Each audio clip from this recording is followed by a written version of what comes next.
In a statement that set Westminster alight, Luke Pard insisted Labour's plan to use military bases to house migrants wasn't arbitrary, but a direct response to mounting public concern. Defending the move on GB News, Pard said, "We've listened carefully to communities across the country who have quite rightly expressed concern about the rising number of asylum hotels in their areas."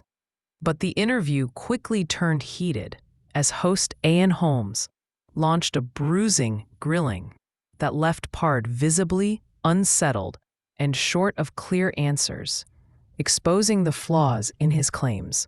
Watch the clip first, then subscribe, leave a like, and share your view in the comments. Morning. I know you're here to talk about this deal with Turkey. We'll get onto that in a minute. I just want to talk about our top story today, that asylum seekers are to be housed in military sites instead of hotels. The government's changed its tune on this one, hasn't it? Because when you're in opposition, you completely oppose this as an idea. Yeah, what we've done is we've listened to communities from across the country who are expressing quite right concern around the number of asylum hotels in their communities. The Prime Minister has made the commitment to close all asylum hotels by the end of this Parliament, but we want to do it faster. And he has asked all government departments to step up. And the Ministry of Defence is stepping up. We're supporting our Home Office colleagues in looking at what are the bases that we have that we're not using for military purposes today that can be used to accelerate the closure of asylum hotels, as well as helping the Home Office keep the focus on processing applications faster. 24% of that backlog we inherited already gone, but we know there's a lot more to do. And I think the MOD can and is stepping up to support that whole of government effort. They're stepping up. I'll tell you who they're not supporting. They're not supporting the local communities who live in East Sussex or live in Inverness. And don't tell me people are going to stand and put bunting in the streets and outstretched arms and say, "Welcome, migrants, come and take over our whole environment." No, and I also don't think that's actually what the experience of when these bases will be used will look like. But we do recognise that there's been significant concern. I know GB News have been reporting it right throughout the summer of people being worried about having asylum hotels in their communities. We're trying to process the applications. We're not talking about asylum hotels, we're talking about army camps now. And there have been protests where the Lancaster bombers have been and various other aircraft landing sites and things. And people don't like it. There's no point saying you'll close down hotels and that'll solve the problem, because it won't. What we're doing is responding to the very genuine public desire to see all asylum hotels closed. We agree with that. The Prime Minister has asked all government departments to step up to see how we can speed up the closure of those hotels. I think that's the right thing to do.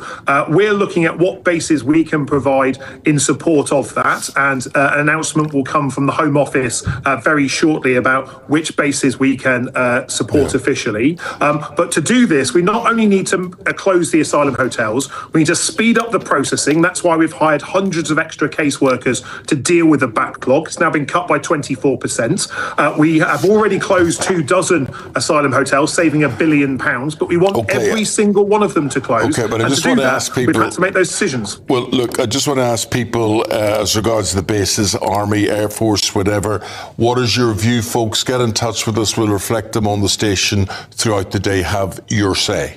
Can we talk about Hadush Kabatu, the man who was released in error on Friday after sexually assaulting a 14-year-old girl? I mean, if it wasn't so serious, this would be something out of a Monty Python sketch. I mean, this is state failings with absolute basics. Oh, absolutely. That should never have happened. It's right that David Lammy, the Justice Secretary, has commissioned an urgent investigation into what actually happened and how we can learn those lessons. But I don't want to see that person in the UK for a moment longer than he should be. He should be deported, and that will happen this week, because your viewers, like me, utterly disgusted by what has happened, not just in his horrendous crimes, but in the failing to ensure that he is properly deported at pace. We're learning those lessons. lessons. I want him off British soil as fast as we can get it. I'm anticipating that happens very, very shortly. But we've got to learn the lessons. That means supporting the correction when there's processes that have failed, understanding whether it was human error and how we support people to not make those mistakes again in the future. But ultimately, we need to build more prison places. We need to support our prison officers that work in sometimes very difficult circumstances. But I want to see that individual out of Britain. I want to see anyone who doesn't have the right to be in Britain removed. We've removed 35,000 people so far, but we think there's more that we need to do there. And you expect him to be thrown out today? Will he be leaving today, Luke? I want him out straight away, but I know that colleagues in the corrective department are looking at deporting him this week. I hope that can be done as soon as possible, because your viewers, like me, are very angry about what has happened here, the failings. But this individual should not be on British soil. He should not be posing a threat to any British citizens. Let's get him out of the country as soon as we can. Mr. Pollard, we're almost out of time with you. Just want to ask what you're here to talk to us about, which is this deal with Turkey for UK typhoons. Tell us more. This is a huge bit of news. We have signed an agreement yesterday, the Prime Minister in Turkey signing an agreement for the export of 20 British-made Typhoon fighter jets. It's the biggest fighter jet export deal in 20 years, and coming so soon after we secured the £10 billion export deal of frigates to Norway. It shows that defence is an engine for growth. But really, for the workers, the skilled workers in Lancashire, in Bristol and in Scotland, as well as the 330 British companies nationwide that make parts and services for a Typhoon fighter jet, this is hugely good news and keeps the production lines open. That fills the gap between the Typhoon orders that the RAF have made and the new next generation global combat air program, the latest 6th generation fighter jet we're making with our Italian and Japanese friends. This secures those high paid, good skilled jobs for many years to come. It's a really good example of how defence is creating growth and securing jobs in our regions. But it's just the start, because I want to see more of our NATO allies buying British gear, helping to grow our economy, but keep ourselves and our NATO allies safe in these more dangerous times.